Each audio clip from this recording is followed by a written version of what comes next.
Hello and welcome to yet another fresh episode of Mwalimu Kipepeo with me, Jasmine Wambui. Thank you for joining us today as we discuss about preserving our culture and heritage. This week, Kenya marked its second Utamaduni Day on 10th of October, and we decided to come up with an episode that highlights various ways people from different cultures have decided to preserve their culture. What are some of the ways that you preserve your own culture? Comment and share your feedback on our social media pages, Mwalimu Kipepeo. For now, let's listen and learn.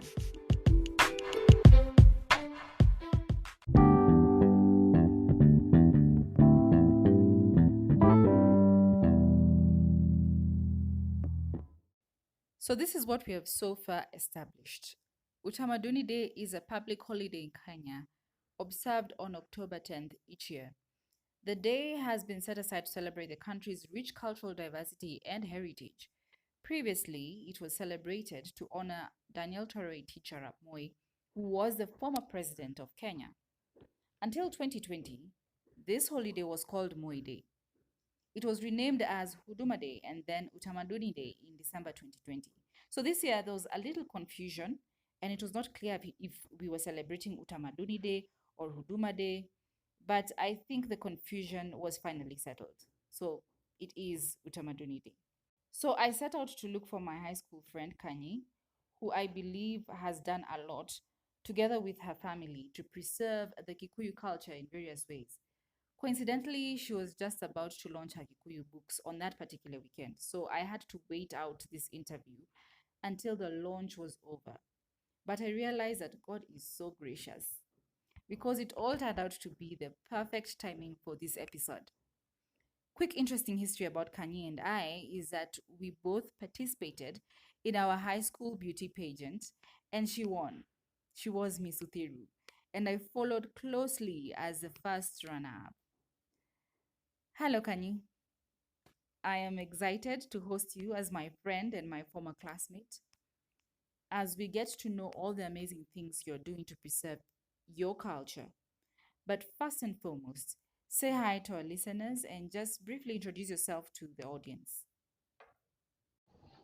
My name is Kanyi. I would describe myself as a mom entrepreneur. I'm a mom, an entrepreneur, and run different businesses, which include running an outdoor space known as Torea Mobi, have a kids play equipment company known as Total Play, and I recently launched my publishing company, Wanyururu. Oh, that's wonderful. As a parent in my generation, I love the way you have raised your children speaking Kikuyu and understanding their culture the way they do. It is admirable. So, growing up, did you ever think you would do what you're doing now for a living? Growing up when I was a little girl, I wanted to be an air hostess. At some point, I'd read the book Anna the Air Hostess, and I thought that was so fascinated. I'm always fascinated by the way they dress up, the way they pull their bags. I mean, it's usually really amazing. And at some point, I even had the imagination to be a neurosurgeon, but clearly the medical field is not my forte. So I've never thought that I didn't know or had the thought that I'll be an author or a chef or work as a carpenter at any point in my life. But all those things came up to when I became a mother. You were not the kind of person who was fond of speaking vernacular in school. What inspired you to do what you're doing now? What inspired you to publish Kikuyu books for children? So the first business came up when we had our firstborn, and we wanted play equipment, but we couldn't get anyone who was doing. And I told my partner, you know what? See, we built this, and we built our first play equipment, and we thought, okay, this could be a really good business idea, and voila, we had a business, and yet Toto Play was born. After that, when our family was growing, we wanted to get a space whereby our kids will enjoy the cultural diversity, an outdoor space, away a bit from the apartments and all. And that's how we came up and looked for a space, and we created a cultural and art space, Torea Mobi. So Torea Mobi number one is home. Then thereafter is a space where we exhibit and bring out our cultural diversity of us representing the Kikuyu culture. So it's a very beautiful outdoor space. We have a waterfall, we have a river, and we feel that It's a privilege that God has given us this space, and our kids can enjoy that. Many things that we do come with its challenges. And I'm just curious to know, what are some of the challenges that you experienced while publishing these books? Self-publishing books is very, very difficult. It's a very, very expensive process, especially if you're funding yourself. That has to be the highlight of my self-publishing. It has been very, very expensive.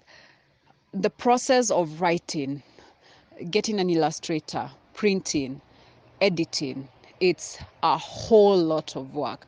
It's a very, very expensive process. So finances have been a very, very big key issue in my process of self-publishing my Kikuyu books. I would say that has been the major challenge. Where do you plan to be, or where do you see yourself in the near future in regards to publishing books and promoting your culture in various ways? The future is digital. I want my books to be digital. I want my books to be heard, to be seen, to be touched, to be felt, to be smelt. I want to penetrate to all the five senses of learning. Kids cannot relate to mother tongues, not just limited to Kikuyu, because they only relate it in one way. When you look at English or other languages like French, you will see storybooks, you will see animations, you will wear clothes that are branded in that language. You will possibly eat food that's well branded and tastes really good, relatable to kids in that language. So the future is digital.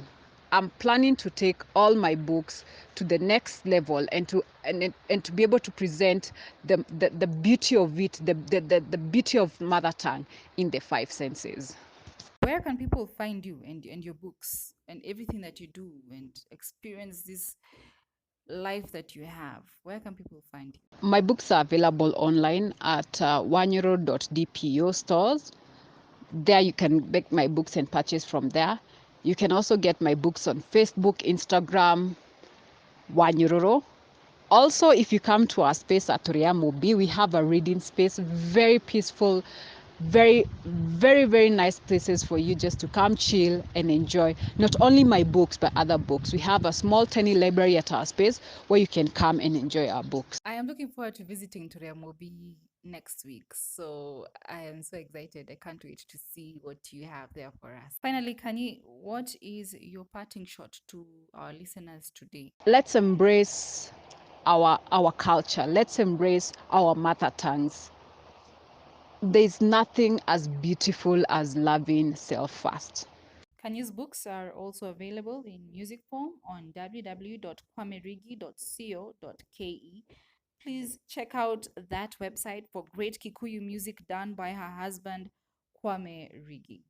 Thank you, Kanye, for being part of this show.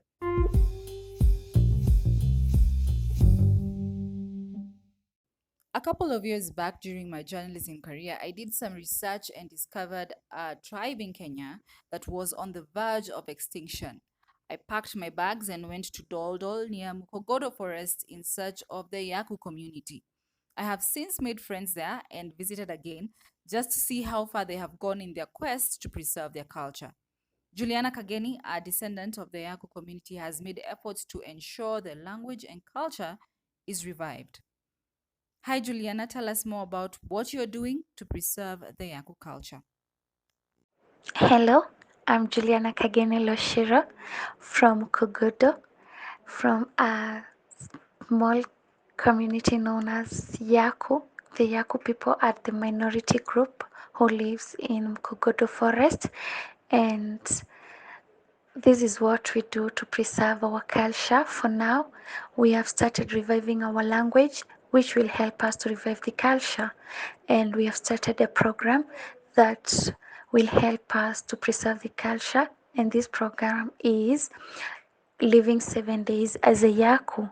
So we have already gotten a cultural center whereby we have ladies who are Yaku, who we are sacrificing our time on Wednesdays and also on Saturdays, meeting there and teaching ourselves and reminding ourselves about the culture. And since we have known that by doing so, we are going to make everyone appreciate us and even to make us known and also help these people to come together. So that's what we are doing about preserving of the culture. We have also a WhatsApp group that we're teaching ourselves about the language and also reminding ourselves about the culture. I understand that you also meet the Yaku elders who also train you.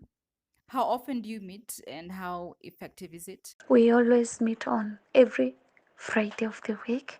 We go to one elder's home whereby we get the storytelling, just get a bonfire, and then we listen to the stories from them, whereby it helps us to do documentation. And I see this one as we continue with the same spirit, it will help us to preserve our culture and also to make everybody around us appreciate it. Yeah, thank you so much. Thank you, Juliana, for being a part of this show and for all the amazing work that you're doing in your community.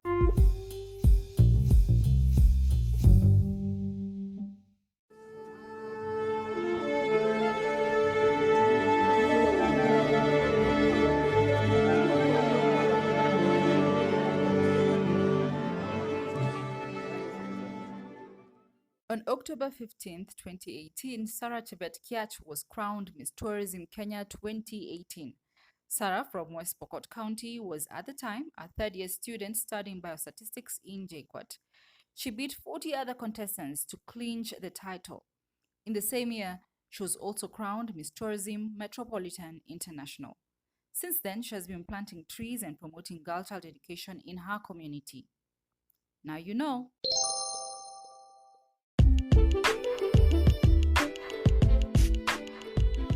Ladies and gentlemen, thank you for being great listeners and being with us throughout this episode. Remember to share your sentiments about what you are doing to preserve your culture on our social media pages. Let's meet next time for another amazing Mwalimu Kipepeo experience. Until then, goodbye and God bless.